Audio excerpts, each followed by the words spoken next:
आज हम एक Japanese drama we made a beautiful bouquet को एक्सप्लेन करने वाले हैं। तो चलिए आज की वीडियो स्टार्ट करते हैं। मूवी की स्टार्टिंग में हम हमारी मेन कैरेक्टर किनू को देख पाते हैं, जो कि अपनी लाइफ से बहुत ही ज्यादा बोर हो चुकी होती है। और वही दूसरी तरफ हम हमारी एक और मेन कैरेक्टर को देख पाते हैं, जिसका नाम है मुगी। इसके लाइफ में भी ज्यादा कुछ भी खास चीजें नहीं चल रहा होता, लेकिन मुगी हमेशा अपने लाइफ में एक्साइटमेंट होने की कोई ना कोई वजह ढूंढते रहते हैं। इसके बाद हम किनू को टोक्यो पर अकेले डिनर करते हुए देख पाते है, क्योंकि वो टोक्यो पर ही पढ़ती है। लेकिन किनू जो है वो टोक्यो पर नहीं बल्कि अपने पेरेंट्स के साथ में रहती है। और वही दूसरी तरफ हम मुगी को देख पाते हैं, जो कि अपने फ्रेंड्स के साथ में ड्रिंक कर रहे होते हैं और वो भी टोक्यो पर पढ़ने के लिए आते हैं। और तभी किनू को याद आता है उसके ट्रेन का टाइम हो चुका है, इसलिए वो भागते हुए स्टेशन की तरफ जाने लगते हैं। और उसके पीछे पीछे हम मुगी को भी देख पाते हैं, क्योंकि वो भी टोक्यो से थोड़ा दूर में रहते हैं। और वही स्टेशन पर ही पहली बार मुगी और किनू की मुलाकात होते हैं। किनू जो है वो तो ट्रेन स्टेशन के अंदर में चले जाते हैं, लेकिन मुगी की कार्ड पर पैसे अवेलेबल नहीं थे, इसलिए वो स्टेशन के अंदर नहीं जा पाते। और तभी वहाँ से ट्रेन भी चले जाते हैं। लेकिन तभी हम देखते हैं कि किनू भी ट्रेन पर नहीं चढ़ पाई थी, क्योंकि उसके आने से पहले ही ट्रेन जा चुकी थी। लेकिन तभी मुगी देखता है कि किनू भी ट्रेन पर नहीं चढ़ पाई है। और वही उन लोगों के साथ में दो और लोग भी होते हैं, जो कि ट्रेन पर नहीं चढ़ पाए थे। और वो लड़का जो है वो उस लड़की को क्लब पर जाने के लिए पूछते हैं। इसके बाद हम उन चारों को क्लब पर देख पाते हैं, जहाँ पर वो लड़का जो है उस लड़की से बहुत ही ज्यादा बात कर रहे थे।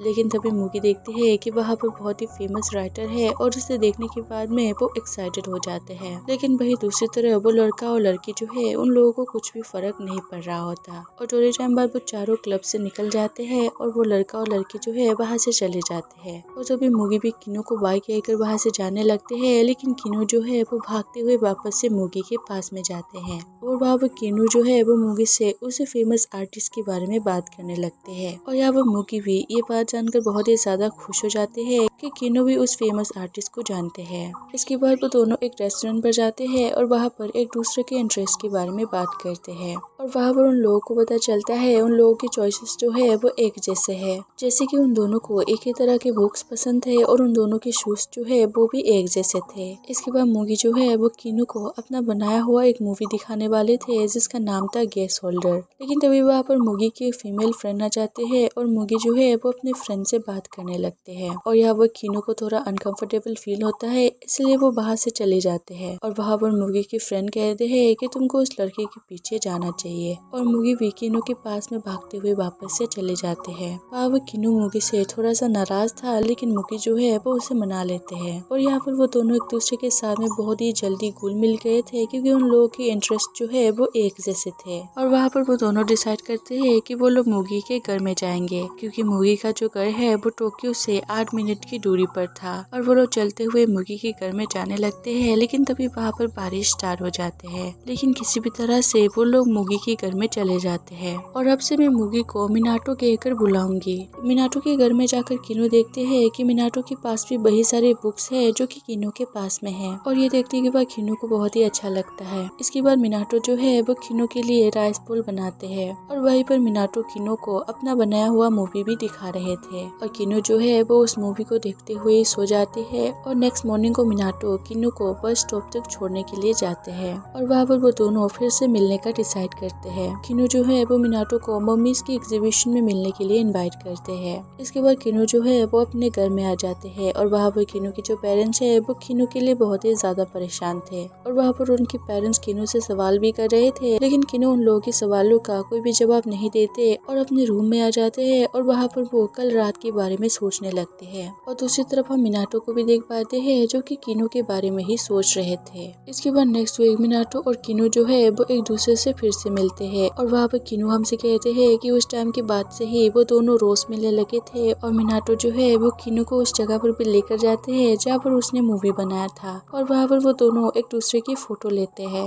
इसके बाद जब मिनाटो और किनू एक कैफे पर होते हैं, तो वो लोग वहाँ पर एक वेट्रेस को नोटिस करते हैं, जो कि एक बैंड के मेंबर होते हैं। हैं और ये लोग उस वेट्रेस से पूछते हैं कि क्या आप लोगों ने कोई रोमांटिक गाना गाया था, और वहाँ पर वो वेट्रेस जो है वो हाँ कहते हैं और मिनाटो और किनू जो है वो ईयरफोन लगा कर वो गाना सुनने लगते हैं। लेकिन तभी वहाँ पर वही फेमस सॉन्ग राइटर बैठा हुआ था और वो वहाँ पर मिनाटो और किनू को कहते हैं कि तुम दोनों एक ही ईयरफोन को कैसे यूज कर सकते हो, क्योंकि ईयरफोन के लेफ्ट और राइट साइड में अलग अलग साउंड आते हैं। और वहाँ पर वो आर्टिस्ट जो है वो मिनाटो और किनू को बहुत ही लंबा भाषण देते हैं। इसके बाद जब वो दोनों बाहर से जाने वाले होते हैं तभी उन लोगों का ऑर्डर आते हैं, लेकिन किनू कहते हैं कि उन लोगों ने इस चीज को ऑर्डर नहीं किया है और वो वेटर जो है वो वापस से उसको लेकर जाने लगते हैं। लेकिन मिनाटो और किनू कहते हैं कि आप इसको यहाँ पर रहने दो, और वहाँ पर मिनाटो जो है वो किनू को प्रपोज करते हैं। किनू भी उसकी प्रपोजल को एक्सेप्ट कर लेते हैं और वहीं से उन दोनों की लव स्टोरी स्टार्ट हो जाते हैं। और घर जाते टाइम मिनाटो जो है वो किनू को किस करते हैं। इसके बाद हम किनू के वॉइस ओवर को सुन पाते हैं, जहाँ पर किनू हमसे कहते हैं कि उस दिन के बाद से वो मिनाटो के घर में 4 दिन तक रुके थे और वहीं पर वो दोनों पहली बार इंटीमेट हुए थे। इसके बाद हम किनू को देख पाते हैं जो कि एक लव स्टोरी को हमेशा से पढ़ा करते थे, लेकिन तभी उसे न्यूज मिलता है जिस लव स्टोरी को वो पढ़ा करते थे उसके राइटर जो है उसने सुसाइड कर लिया है। और इस बात को जानकर किनू जो है वो दुखी हो जाते हैं। इसके बाद हम किनू और मिनाटो को बीच पर जाते हुए देख पाते हैं, जहाँ पर वो दोनों एक दूसरे की फोटो लेते हैं। लेकिन वहाँ पर भी किनू जो है वो उसी राइटर के बारे में सोच रहे थे और उस राइटर का नाम मई था। इसके बाद हम फिर से किनू की वॉइस ओवर को सुन पाते हैं, जहाँ पर किनू हमसे कहते हैं मई हमेशा से अपनी राइटिंग में लिखा करते हैं कि कोई चीज अगर स्टार्ट हुआ है तो उसका एंडिंग भी होगा। और तभी किनू देखते हैं कि वहाँ पर मिनाटो नहीं है और वो मिनाटो को आवाज देने लगते हैं और थोड़े टाइम बाद वहाँ पर मिनाटो आ जाते हैं और वो किनू से कहते हैं कि वो खाने का सामान लेने के लिए गए हुए थे। और वहाँ पर किनू मिनाटो से कहते हैं कि तुम इस तरह से बिना बताए जाया मत करो। इसके बाद मिनाटो जो है वो किनू को अपने फ्रेंड्स के साथ मिलाने के लिए लेकर जाते हैं और वहाँ पर किनू जो है वो एक कपल को नोटिस करते हैं जिसके हाथ में सेम तरह के टैटू थे। इसके बाद हम नेक्स्ट डे का टाइम देख पाते हैं, जहाँ पर किनू जो है वो मिनाटो से कहते हैं कि उसको जॉब के इंटरव्यू देने के लिए जाना है, क्योंकि वो अपनी स्टडी के साथ में जॉब भी करना चाहती है। और इसके अगले दिन ही किनू जो है वो इंटरव्यू देने के लिए चली जाती है। इसके बाद हम रात को मिनाटो को देख पाते हैं जिसको किनू का कॉल आते हैं और वहाँ पर मिनाटो समझ जाती है कि किनू रो रही है और वो इसी हालत में स्टेशन तक भागते हुए जाते हैं और वहाँ पर वो किनू को देखती है जो कि रो रही होती है, क्योंकि उसका इंटरव्यू जो है वो बहुत ही खराब गया होता है। वहाँ पर मिनाटो किनू को सहारा देते हैं और उसको घर में लेकर आते हैं। डिनर करते टाइम किनू मिनाटो से कहते हैं उसको अपने घर में जाना होगा, क्योंकि काफी टाइम से वो मिनाटो के घर में ही है। लेकिन तभी मिनाटो किनू से कहते हैं कि तुम मेरे साथ ये रहने के लिए क्यों नहीं आ जाते, और ये आइडिया किनू को भी पसंद आते हैं। इसके बाद हम किनू और मिनाटो को दूसरी जगह पर अपार्टमेंट लेते हुए देख पाते हैं और वहाँ पर उन दोनों को ही वो घर बहुत ही ज्यादा पसंद आते हैं और वो लोग अपना सामान जो है वो वहाँ पर सेटिंग करने लगते हैं। और वहाँ पर किनू ने भी पास में ही अपना एक जॉब ढूंढ लिया था। इसके बाद क्रिसमस का टाइम आते हैं और वो दोनों एक दूसरे को गिफ्ट देते हैं और वहाँ पर उन दोनों ने एक दूसरे को ईयरफोन गिफ्ट किया था, क्योंकि उन दोनों के चॉइसेस जो है वो एक जैसे थे। और एक दिन जब वो दोनों वापस से घर आ रहे होते हैं तो वहाँ पर वो लोग एक कैट को नोटिस करते हैं जिसको उसकी ओनर ने घर से बाहर कर दिया था और वो दोनों जो है वो उस कैट को अपने घर में लेकर आते हैं। इसके बाद किनू के पेरेंट्स जो है वो मिनाटो और किनू से मिलने के लिए आते हैं और इसके कुछ टाइम बाद ही मिनाटो के फादर भी मिनाटो और किनू से मिलने के लिए आते हैं। वहाँ पर मिनाटो के फादर को मिनाटो का इस तरह से इलस्ट्रेशन का काम करना उतना अच्छा नहीं लगता है। इसके बाद हम मिनाटो और किनू को साथ में देख पाते हैं, जहाँ पर मिनाटो किनू से कहते हैं कि वो जॉब करना चाहते हैं, जिसे सुनकर किनू कहते हैं लेकिन तुमको तो इलस्ट्रेशन का काम ही करना था। लेकिन यहाँ पर मिनाटो कहते हैं कि मैं जॉब करना चाहता हूँ और साइड में मैं इलस्ट्रेशन का काम भी करता रहूंगा। और इसके अगले दिन ही मिनाटो इंटरव्यू देने के लिए चले जाते हैं, लेकिन कई सारी जगह पर इंटरव्यू देने के बाद भी मिनाटो का जॉब नहीं लग रहा होता। वहीं दूसरी तरफ हम किनू को देख पाते हैं जो कि अब एक हॉस्पिटल में रिसेप्शनिस्ट का जॉब करती है। और जब किनू अपने कोवर्कर्स के साथ में बाहर होती है तो वहाँ पर उसको मिनाटो का कॉल आते हैं और मिनाटो किनू को बताते हैं कि उसको जॉब मिल गया है और इस बात से किनू भी बहुत ही ज्यादा खुश हो जाती है। इसके बाद हम किनू को मिनाटो के फ्रेंड से मिलते हुए देख पाते हैं, जहाँ पर काइजी और उसकी गर्लफ्रेंड का अब ब्रेकअप हो चुका है और किनू जो है वो काइजी की गर्लफ्रेंड से पूछते हैं कि आखिर तुम्हारा ब्रेकअप क्यों हुआ, जिस पर काइजी की गर्लफ्रेंड बताती है कि काइजी उसे मारा करते थे। इसके बाद जब किनू अपने घर में आते हैं तो वो मिनाटो को काइजी और उसकी गर्लफ्रेंड के ब्रेकअप के बारे में बताते हैं और यहाँ पर किनू मिनाटो को नेक्स्ट सैटरडे अपने साथ प्ले देखने के लिए भी इनवाइट करते हैं। लेकिन मिनाटो कहते हैं कि उसको नेक्स्ट सैटरडे अपने बॉस के साथ में जाना है और इस बात से किनू नाराज हो जाती है, क्योंकि काफी टाइम से वो दोनों एक दूसरे को टाइम नहीं दे रहे थे। और मिनाटो इस बात को समझ जाते हैं और वो उसके साथ में जाने के लिए मान जाते हैं। लेकिन यहाँ पर किनू कहते हैं कि तुमको मेरे ऊपर दया करने की जरूरत नहीं है, तुम्हारा काम इम्पोर्टेंट है तो तुम अपना काम करो।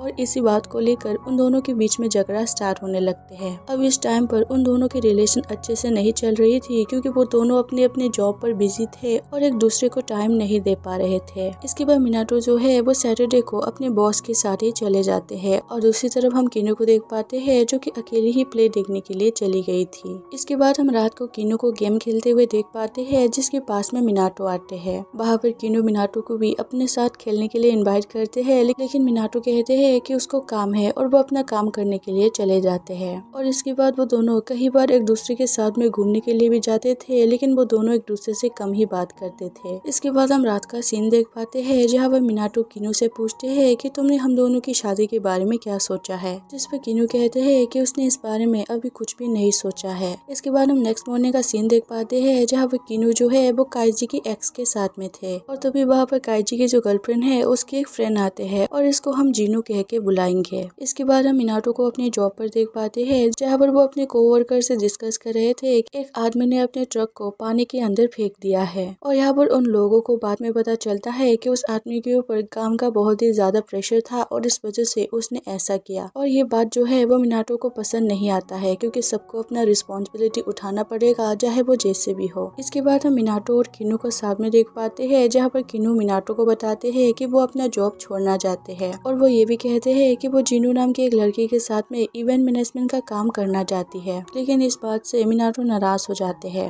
लेकिन यहाँ पर किनू कहते हैं कि उसको यही काम करना है। इसके बाद हम मिनाटो और किनू को मिनाटो की फ्रेंड काइजी की फ्यूनरल पर देख पाते हैं, क्योंकि काइजी का डेथ हो चुका था। वो ड्रंक थे और इसी हालत में वो बर्थटब पे सो गया था और सोने के बाद वो उठा ही नहीं और दम घुटने की वजह से उसकी वहीं पर डेथ हो गया था। इसके बाद हम मिनाटो की वॉइस ओवर को सुन पाते हैं, जहाँ पर मिनाटो हमसे कहते हैं कि उस रात किनू बहुत ही जल्दी सो गई थी, लेकिन काइजी मेरा फ्रेंड था और उसकी डेथ की वजह से मैं और मेरी बाकी सारी फ्रेंड जो है वो रात तक जगे रहे। और वही दूसरी तरफ हम किनू की वॉइस ओवर को सुन पाते हैं, जहाँ पर किनू हमसे कहते हैं कि उसको भी काइजी की डेथ का बहुत ही ज्यादा अफसोस है, लेकिन वो ये बात मिनाटो के साथ में नहीं कर सकती। और यहाँ पर हम समझ पाते हैं कि उन दोनों के बीच में कम्युनिकेशन का बहुत ही ज्यादा प्रॉब्लम हो चुका था। वो दोनों अपनी अपनी दिल की जो बात है वो अपने तक ही रखते थे। इसके बाद हम किनू को अपने जॉब पर देख पाते हैं, जहाँ पर अब उसने जूनो के साथ में काम करना स्टार्ट कर दिया था। और वहाँ पर किनू अपने बॉस से कहते हैं कि वो मिनाटो के साथ में ब्रेकअप करना चाहते हैं। और वही दूसरी तरफ मिनाटो भी काइजी के जो एक्स है उसके साथ में बात कर रहे थे और वो उससे कहते हैं कि वो किनू के साथ में ब्रेकअप करना चाहते हैं। लेकिन यहाँ पर काइजी के जो एक्स है वो मिनाटो को समझाते हैं तुमको ऐसा नहीं करना चाहिए, बल्कि तुमको अपने रिलेशन को ठीक करने की कोशिश करना चाहिए। और वही दूसरी तरफ किनू का जो बॉस है वो किनू को कह रहे थे कि तुमको मिनाटो को छोड़ देना चाहिए, तुमको इससे अच्छा लड़का मिल जाएगा। इसके बाद हम रात को मिनाटो और किनू को देख पाते हैं, जहाँ पर वो दोनों काफी टाइम के बाद में इंटीमेट होते हैं, क्योंकि वो दोनों ही अपने अपने जॉब पर बहुत ही ज्यादा बिजी थे और साथ रहने के बाद भी वो दोनों एक दूसरे को टाइम नहीं दे पा रहे थे। इसके बाद हम किनू और मिनाटो को अपने एक फ्रेंड की शादी में देख पाते हैं, जहाँ पर वो दोनों ही अपने अपने फ्रेंड से कह रहे थे कि वो दोनों एक दूसरे के साथ में ब्रेकअप करना चाहते हैं और ये शादी खत्म होने के बाद ही वो दोनों एक दूसरे से ब्रेकअप कर लेंगे। शादी खत्म हो जाने के बाद हम मिनाटो और किनू को एक रेस्टोरेंट पर देख पाते हैं, जहाँ पर मिनाटो जो है वो किनू से बात करते हैं, लेकिन वहाँ पर मिनाटो जो है वो किनू से ब्रेकअप के बारे में बात नहीं कर पाते। लेकिन वहीं पर किनू जो है वो मिनाटो को कह देती है कि उन दोनों को अब अलग हो जाना चाहिए, लेकिन वहाँ पर मिनाटो कहते हैं कि उन दोनों को अपना रिलेशन ठीक करना चाहिए, ना कि ब्रेकअप करना। लेकिन किनू जो है उसने पहले ही डिसाइड कर लिया था कि उसको अब मिनाटो के साथ में नहीं रहना, क्योंकि वो दोनों एक दूसरे को टाइम नहीं दे पा रहे थे और इस वजह से वो दोनों हमेशा लड़ते रहते थे। लेकिन वहाँ पर मिनाटो कहते हैं कि वो दोनों एक दूसरे के साथ में शादी कर लेंगे और बाद में सब कुछ ठीक हो जाएगा, लेकिन किनू ऐसा करने से मना कर देते हैं। और तभी वहाँ पर एक कपल आ जाते हैं जो कि बिल्कुल किनू और मिनाटो की तरह ही थी। उन दोनों के बीच में भी काफी सारी चीजें सिमिलर थे और उन दोनों के इंटरेस्ट भी सेम ही थे। और ये देखने के बाद मिनाटो और किनू जो है वो दोनों ही रोने लगते हैं और किनू जो है वो वहाँ से बाहर आ जाते हैं। मिनाटो भी उसके पीछे पीछे जाते हैं और उसे हक करते हैं। और वहाँ पर मिनाटो हमसे कहते हैं कि उस दिन के बाद ही उन दोनों ने ब्रेकअप कर लिया था, लेकिन ब्रेकअप के 3 महीने बाद भी वो दोनों एक दूसरे के साथ में रह रहे थे, क्योंकि उन दोनों को नया अपार्टमेंट नहीं मिल रहा था। और अपार्टमेंट मिलने के बाद किनू और मिनाटो हमेशा के लिए अलग हो जाते हैं। मूवी की एंडिंग सीन पर हम मिनाटो और किनू को अपने अपने पार्टनर के साथ में देख पाते हैं और वो दोनों एक ही कैफे पर आए हुए थे और कैफे से बाहर निकलने के बाद वो दोनों एक दूसरे को बाय करते हैं और इसी के साथ हमारी ये जो मूवी है वो एंड हो जाती है। अगर आप लोगों को वीडियो अच्छा लगा तो चैनल को सब्सक्राइब और वीडियो को लाइक जरूर कर देना। मिलते हैं अगली वीडियो पर।